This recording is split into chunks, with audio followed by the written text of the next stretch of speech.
Well, I've been doing this for a while. I've always been someone who tries to reflect. I think that's probably the biggest hack that exists for productivity is just looking back every single day on how your day went, how it can improve, and what you should do tomorrow. And the same thing with weeks and months and years. So I think reflection is a really big part of how I try to stay organized and productive. And I've been doing this for years. So I've actually created my own little system. It's very similar to what's out there in the books, but it's something that I've gone ahead and created on Evernote. I don't think it's available in the marketplace. I've never seen it, but I have my own little process where it's kind of broken up into a couple of different columns, and it evolves every single time something big changes. It kind of evolves as it goes along. I think it's like 5 or 6 columns. The first column is notes on the day. Imagine you have a piece of paper and then it's divided up into different columns, right? So my first column that I try to have is just reflection. I try to reflect every single day. These aren't big notes. They're just point form. Hey, you spent too much time on YouTube today, or that meeting with Mohammed went really well. You should try to follow up on this. The strategy you've been using for the last week to try and go to sleep earlier and wake up earlier, that's really working out because these are the reasons. I give like kind of point form notes every single day. And this is basically not for me to use tomorrow or whatever. It's because when I look back on the week, I have very detailed notes as to what exactly happened every single day and what I'm kind of experiencing every single day. The second list is, or the second column is more about rough notes about what I aim to achieve that day. I create that day before. I think about what happened today. Firstly, every single night, I'll think about filling out this. And then the next step will be to think about what I hope to achieve tomorrow. And I'll again create a couple of point form notes. Make sure you get those invoices out.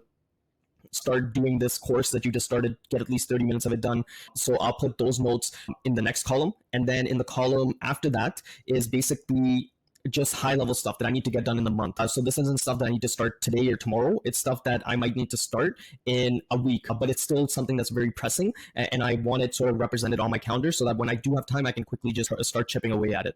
So that's column 1, 2, and 3. Column number 4 is really about my reflections during the week. So every single week, I will go back on, usually Saturdays, I'll spend a couple of hours to just go back on the week. So I'll go back on the entire calendar.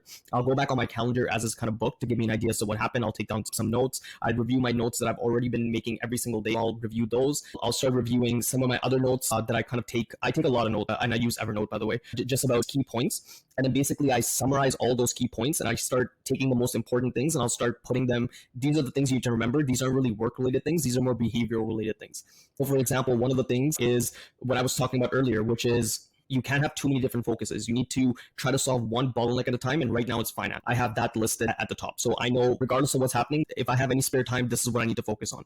Another thing is about just being patient. These are just like notes that I pass on to myself. And then there is the last column, which is the month. So what I'm trying to achieve in the month, what I'm trying to achieve in the year. And yeah, that's basically it. And it seems complicated, but it's really not if you've been doing it for years. It helps cascade down. So I know what needs to be accomplished in the year. I can look at that when I'm doing my monthly planning. I know what I need to do in the month. That I can look at that when I'm doing my weekly planning. I know what I need to do in the week. And that's when I can use my daily planning. And that's how it cascades down.